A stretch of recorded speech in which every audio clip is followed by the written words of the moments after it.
Evelyne est une fidèle de notre émission Histoire inspirante. Tout comme elle, j'espère que vous êtes abonné à notre chaîne adventiste FFS.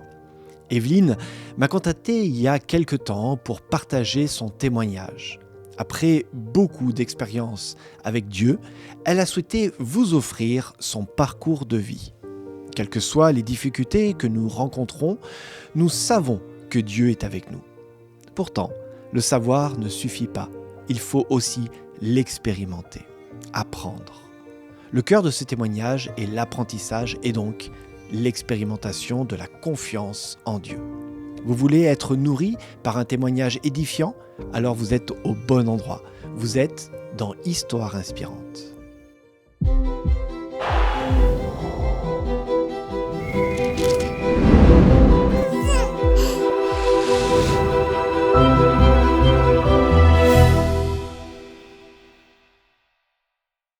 Bonjour Evelyne. Bonjour. Je suis très heureux de te retrouver dans cette émission d'Histoire inspirante. Ouais. Je te connais, tu m'as connu tout bébé, en couche même, donc il y a très longtemps. Mais aujourd'hui, c'est une personne qui est une jeune retraitée qui nous a contactés pour passer un petit moment dans cette émission d'Histoire inspirante, pour parler non pas d'une expérience de vie, mais de presque ton expérience de vie, en tout cas de ce regard que tu portes sur la vie. Cette histoire, on va commencer dans l'ordre chronologique. Elle commence où? Et il y a longtemps, tu n'es pas obligé de citer l'année. Hein. Non. Eh bien, mes parents sont devenus adventistes, j'avais 4 ans. Et donc, j'ai toujours été dans l'église. Et l'église, c'est ma famille. L'église, j'y ai vécu plein de bonnes choses. J'y ai appris plein de bonnes choses aussi. Tu as grandi en région parisienne, si je ne me trompe pas? Non, je suis née en région parisienne, d'accord. mais très rapidement, j'ai rejoint le centre de la France parce que mon père voulait rejoindre sa région natale. Donc voilà. Et après, j'ai beaucoup bougé. Mais je suis retournée dans le centre puisque j'y suis en ce moment. Tu as beaucoup bougé, il faudrait dire, oui. entre le centre de la France, l'ouest, le sud, Oui. l'est, vraiment aux 4 coins de la France. Tout à fait. Une expérience très très riche. Alors cette expérience, elle commence dans ta jeunesse. Donc tu parles ça démarre dans un foyer chrétien où tu grandis et petit à petit tu apprends à connaître Dieu. Voilà, mais je le connais plus intellectuellement qu'au niveau du cœur. Et est-ce que cette expérience intellectuelle se concrétise? Je sais qu'elle se concrétise quelques années après par des études bibliques, c'est ça? Oui, tout à fait. Je me suis fait baptiser à 18 ans. Et puis, j'ai pu travailler dans une école d'église aussi parce que j'aspirais vraiment à servir le Seigneur. Et après, il y a eu un mariage. Alors, un mariage, un premier enfant qui arrive. Tu as quel âge à ce moment-là? J'ai 23 ans, je crois. 23 ans, ouais. Donc, tu es une jeune maman. Et puis, un deuxième enfant. Et un deuxième enfant, voilà. Donc, pour l'instant, tout va très bien dans ta vie à ce moment-là. Et puis, rapidement, les choses se compliquent, notamment dans la relation avec ton ex-mari. Voilà. Ça a été très long et très compliqué de pouvoir se séparer, mais il a fallu le faire parce que c'était une question de survie pour moi et mes enfants, je pense. Donc j'ai dû fuir mon foyer en emportant mes 2 garçons avec moi. Voilà. Et je suis retournée dans le centre de la France, dans la grande maison de mes parents, où ils ont pu m'accueillir parce qu'il y avait la place. On est à une période de vie où le divorce, même dans l'Église, il existe, mais c'est quand même difficile. Comment ça s'est passé pour toi à ce moment-là? Disons que dans l'église même où j'étais à l'époque, j'ai eu du soutien parce que, bien sûr, ce que je vivais, les gens autour le voyaient et comprenaient. Ils ont compris. Ce n'était pas dans le lieu clos de mon foyer que les choses étaient compliquées, c'était même aussi à l'extérieur. Donc j'avais un soutien et de mes frères et sœurs de l'Église. Et donc, j'ai vraiment senti qu'il fallait que je parte. Et c'est vrai que j'avais ces moments avec Dieu, personnellement, que j'ai mis en place, peut-être, je ne sais plus trop à quel moment, mais un moment, je pense que le Seigneur m'a fait comprendre que valait mieux que je passe à autre chose. Pour l'instant, parce que la porte n'était pas totalement fermée. On a toujours de l'espoir et c'est bien. Mais voilà, j'ai dû faire cette démarche. Mais le Seigneur était à mes côtés dans ce départ, même si c'est fait en cachette. Oui, c'est quand même un arrachement parce que tu changes d'église, tu Mm. changes de ville, tu changes de travail aussi, puisque tu disais, tu étais aussi enseignante dans une école chrétienne. Comme tu avais les enfants, là, j'enseignais plus, Oui, hein, donc d'accord. c'était quand même plus simple. Mais voilà, je m'arrache à beaucoup de choses dans l'espoir que quelque chose s'améliore et qu'on puisse repartir, ça c'est sûr. Donc la solution, c'est de partir, mais Mhm. tu te retrouves, alors tu as quel âge à ce moment-là? 20, attends, 25, 26 ans. Donc encore une jeune maman quand même, Ouais, ouais. 25-26 ans, tu te retrouves chez tes parents, Mhm. avec deux enfants, et puis là, quelques temps après, ben, tu apprends une autre nouvelle Voilà, qui... là j'apprends une autre nouvelle. Ben oui, je découvre que j'attends un troisième enfant. C'était pas le moment. Et c'est là où je me confie, où j'apprends. Et au travers, comme tu dis, exprimé, j'ai de nombreuses expériences avec mon Dieu, où j'ai appris à lui faire confiance, où il m'a permis de comprendre qu'il était toujours là. Et donc, quand j'ai découvert cette grossesse, j'ai dit, mon Dieu, mais ce bébé, je te le confie complètement, parce que maintenant, c'était pas le moment. C'était pas le moment. Et le Seigneur m'a porté. Et je me suis sentie en paix malgré ça. Alors là, c'est quand même un chamboulement, j'imagine, parce que Mhm. la difficulté financière, elle est là. Ok, tu as un toit sur la tête, mais tu pars avec Mhm. tes enfants. Maintenant, il y a un troisième enfant qui est en train d'arriver. Il y a ce moment de basculement où tu parlais tout à l'heure d'une foi intellectuelle, Oui, et puis qui tout d'un coup va se concrétiser, mais il y a encore j'ai envie de dire, excuse-moi, un drame qui ouais, arrive. ouais, Alors il est peut-être matériel, ouais, ouais. mais il est quand même réel. Voilà. Donc c'était une accumulation, puisque donc la découverte de cette grossesse, et puis j'avais récupéré passablement d'affaires quand même dans mon ex-foyer, puisque dans les mois qui ont suivi, j'ai compris que je ne pourrais pas retourner dans ce foyer-là. Et il y a eu un incendie chez mes parents où tout ce que j'avais ramené a brûlé. Et c'est vrai que j'avais commencé à apprendre à mettre Dieu dans ma vie concrètement, c'est-à-dire à passer du temps avec lui pour qu'il puisse me guider, hein. C'était aussi un moment personnel avec lui. Et je me revois en train de sortir de cette pièce où j'ai découvert que l'incendie avait tout brûlé. J'ai vu une page blanche devant mes yeux et je me suis dit, Seigneur, cette page, elle est blanche. Mais là, avec toi, je sais que je vais repartir, mais avec toi. C'est vrai que le jour de mon baptême, je me suis engagée, Mm. mais c'était un petit pas. Et là, je pense que j'ai fait vraiment un pas. Et cette confiance que j'ai mis en Dieu en voyant cette page blanche, elle était entière. Et c'était vraiment du fond du cœur que je voulais avancer avec lui maintenant. Maintenant, je vais tout réécrire, mais avec toi. Mais quand tu as vu cette page blanche, enfin moi je suis touché par ton témoignage, mais Ouais, il n'y a pas eu un moment donné, tu t'es dit, mais pourquoi Seigneur ça me tombe dessus? Parce que ouais, voilà, on peut aussi réagir de manière peut-être à l'opposé de ce ouais, que ouais, tu décris là, c'est de dire, mais attends, je dois divorcer, j'ai plus de travail, maintenant j'ai plus de maison, et puis les quelques affaires pour mes enfants, bah, elles partent en ouais, fumée. ouais. Est-ce qu'à un moment donné, il n'y avait pas de la colère quand même Si, chez toi? si, si, si, il y a eu de la colère. Mais j'ai pas, comment dire, c'est pas confortable d'être en colère. C'est pas confortable d'être mal. Alors, j'essaye rapidement de sortir de cette situation et je sais qu'avec Dieu, on peut. Donc, j'ai dit, Seigneur, dans ta parole, il y a plein de promesses. Il y en a plein. Et je vais trouver celle qui me convient à moi maintenant, en ce moment. Et je vais la réclamer, cette promesse. Hein, il y en a, déchargez-vous sur lui de tous vos soucis, car il prend soin de vous. Ça a été une des premières. Donc, me décharger, qu'est-ce que ça veut dire? De plus porter. Donc, ma première bataille, ça a été de ne plus porter. Donc tout ce qui est arrivé, là, ce bébé qui est arrivé, c'était pas le moment. Cet incendie qui me prive de tout ce que j'avais ramené, c'était insupportable. Mm. Non, mais ça, je veux pas le porter, Seigneur. Tu m'as dit de me décharger, alors je te le confie. Et puis ma vie, elle est entre tes mains. Alors, qu'est-ce qui a fait que de cette foi de jeune fille, de jeune baptisée à 18 ans, de jeune maman, foi intellectuelle, mais pas dans un sens négatif, mais Mhm. voilà, quelque chose comme si c'était pas descendu dans le cœur. Qu'est-ce qui fait que tout d'un coup, ça descend dans le cœur et que tout d'un coup, tu apprends, alors j'aime bien ce mot, Ouais, tu me l'as cité hors ouais. antenne, tu apprends à Mhm. faire confiance. C'est pas quelque chose qui vient comme ça du Non, jour au non, non. lendemain, la confiance. Ouais. On le dit, il faut faire confiance à Dieu, mais toi, tu as appris à faire confiance. Comment t'en es arrivé à apprendre à faire confiance? Comment j'ai arrivé à apprendre à faire confiance? Eh bien, Je vais peut-être raconter une expérience où, justement, c'est là où j'ai appris. Au bout de 2 ans, j'ai quitté le foyer de mes parents. J'ai pu avoir une location. Une femme seule avec 3 enfants, c'est sûr que l'État m'a beaucoup aidée.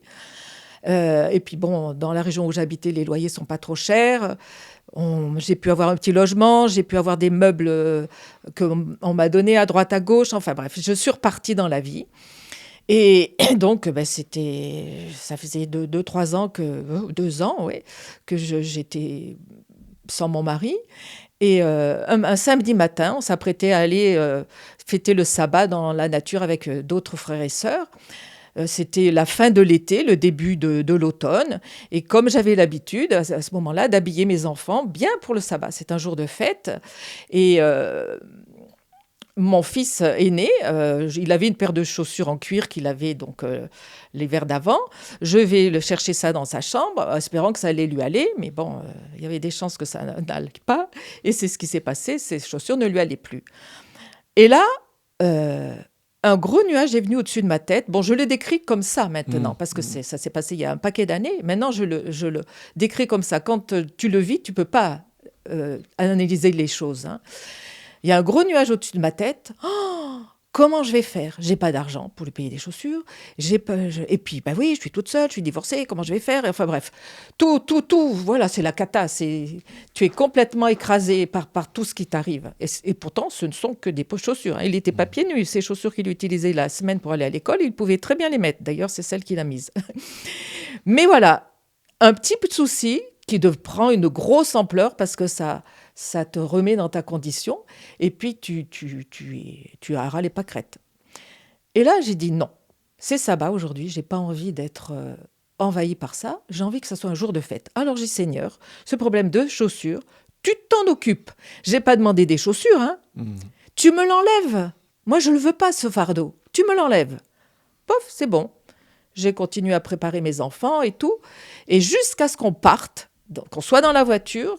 Je t'assure qu'il s'est passé 5 ou 6 fois que cette idée, ce nuage, comme tu ce décris, nuage revienne au-dessus de ma tête.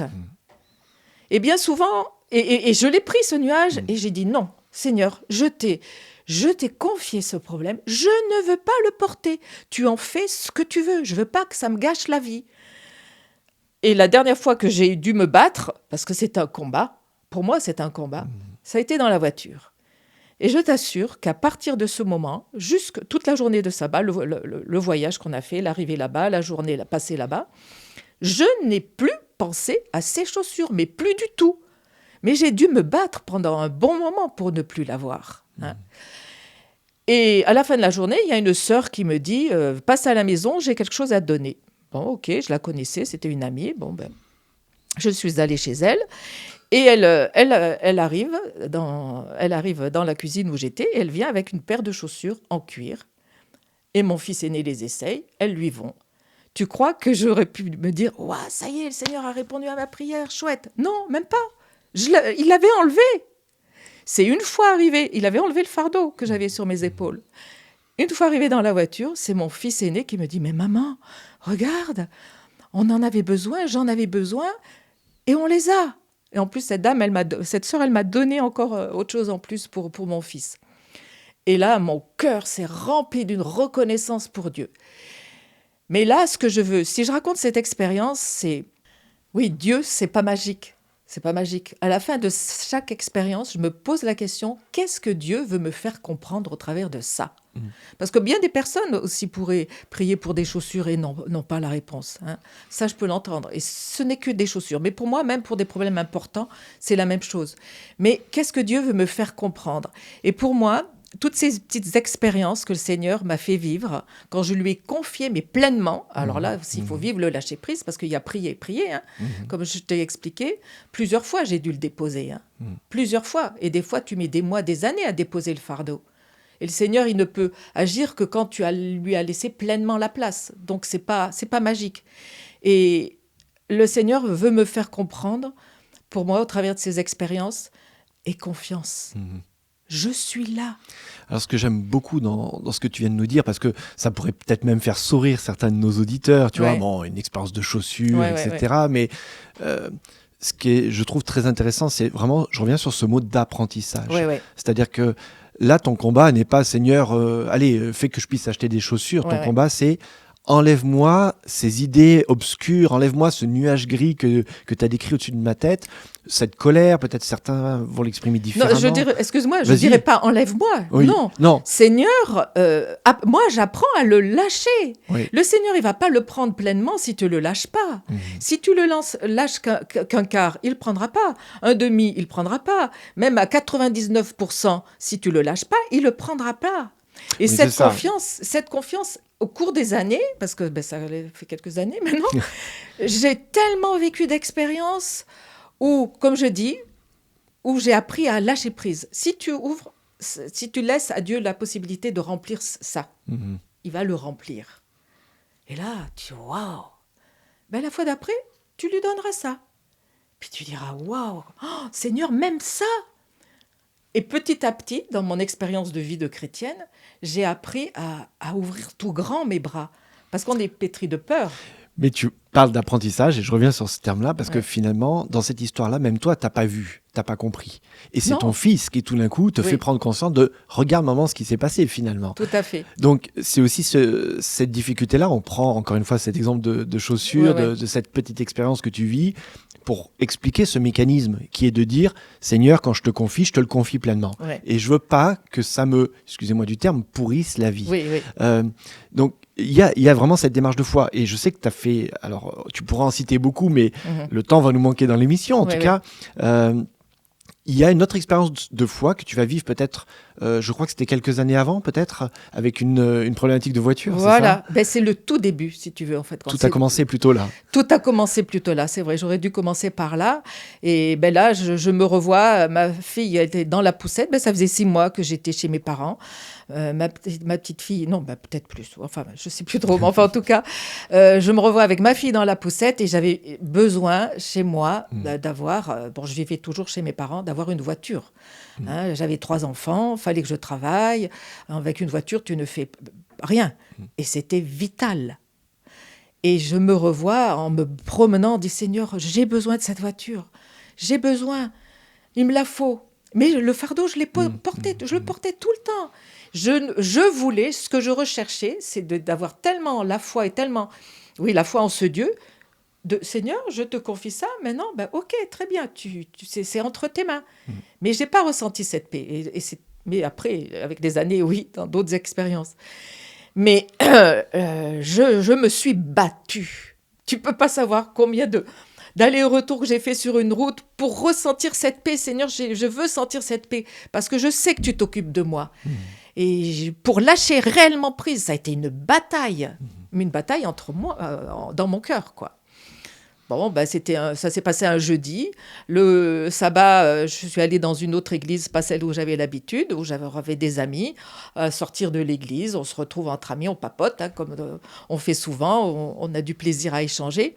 Et puis là, il y a un ami qui me dit, si c'était pas ça, en rigolant, parce qu'il aime bien, il est très, très blagueur.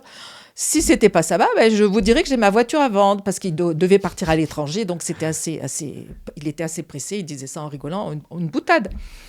Et puis moi, je me suis battue pendant des jours, il y a 2 jours en arrière, pendant des heures pour pas porter ce fardeau. Et lui, il vient me le remettre sur le dos là. Et moi, en rigolant, j'ai dit si c'était pas ça, je dirais que je cherche une voiture. Mais le problème, c'est que j'ai pas d'argent.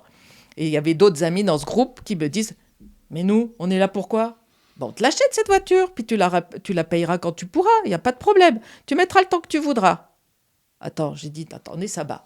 On ne doit pas s'occuper d'affaires matérielles. Et le Seigneur répond à cette bataille que j'ai eue de pas pour me décharger de ce fardeau. Et il fait ça un samedi matin.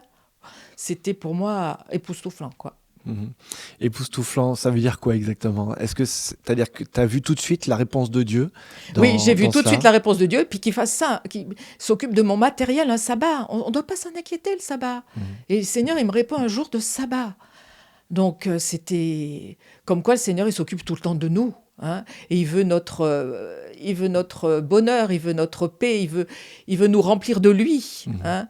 Et je ne l'ai pas senti ce jeudi où je me baladais, que le Seigneur il avait pris mon problème. Je ne l'ai pas senti, alors que je voulais le sentir. Ben là, je l'ai senti.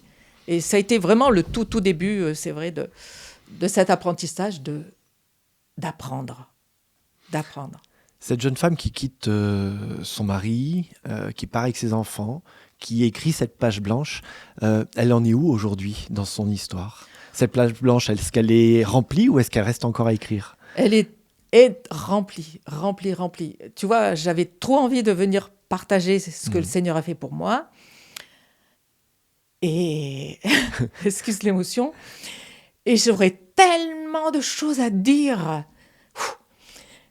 Mais si je peux me permettre, dire à tous ces auditeurs qui peuvent nous entendre, ayez confiance, apprenez à mettre Dieu dans le concret de votre vie, dans les petits détails, parce que vous apprendrez à le connaître. Après, tu apprendras à le mettre dans des gros problèmes. Après, tu apprendras à le connaître dans des problèmes plus comment dire, plus profonds, oui, qui sont plus sensibles. Et cet apprentissage, il continue. Il continue. Parce que, oui, il continue. J'ai vécu pas longtemps une bataille dernièrement. Mais ma confiance, elle est là. Parce qu'elle est construite sur plein de choses. Plein de choses.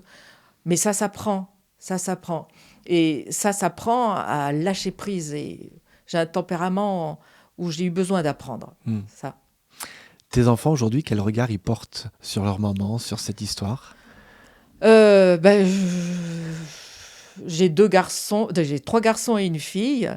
Quel regard ils portent ? Ma fille, elle a énormément... Parce que c'est une fille, et peut-être que les femmes, on communique peut-être plus facilement. Elle a énormément appris au travers de ce que j'ai vécu. Mais en tout cas, je suis convaincue d'une chose, toutes ces expériences que je n'ai pas pu raconter ce matin, parce qu'il y en aurait trop, mais mes enfants, ils l'ont vu. Ils ont vu Dieu dans le quotidien. Mon fils aîné, il a vu ses chaussures. Et puis, il en a vu d'autres. Parce que plein de fois, j'ai dû crier à Dieu pour certaines choses. Et je pense que ça a construit quelque chose dans leur cœur qui est là, qui est une base. Voilà. En tout cas, merci d'avoir accepté de venir à ce micro, d'avoir accepté de te livrer, de partager aussi cette expérience qui commence douloureusement, mais qui aussi se construit au travers des années.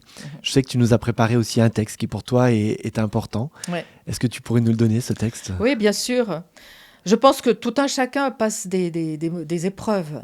Et j'allais dire, sachons prendre ces épreuves pour un tremplin.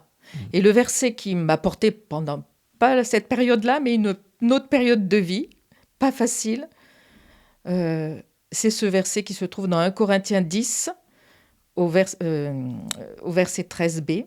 « Quand vous serez éprouvés, Dieu vous donnera la force de le supporter. » C'est important. Et après, le moyen d'en sortir. Voilà. Vivre avec Dieu, c'est un apprentissage. Ouais. Merci aujourd'hui d'avoir incarné cet apprentissage, cette expérience qu'on peut faire avec Dieu, quelque chose qui est concret, qui se vit, quelque chose qui peut-être à un moment donné, je pense peut-être à notre jeune public qui nous écoute, voilà, c'est du savoir, c'est des études bibliques, c'est quelque chose d'intellectuel, la foi de nos parents, mais qui un jour, pour être concret, doit descendre dans le cœur, doit s'expérimenter. Merci d'avoir incarné un vrai plaisir. Ce témoignage-là. Merci beaucoup. Eh bien, je te propose qu'on aille écrire maintenant sur notre mur des témoignages ce petit bout de témoignage aussi. Pas de problème. Allons-y.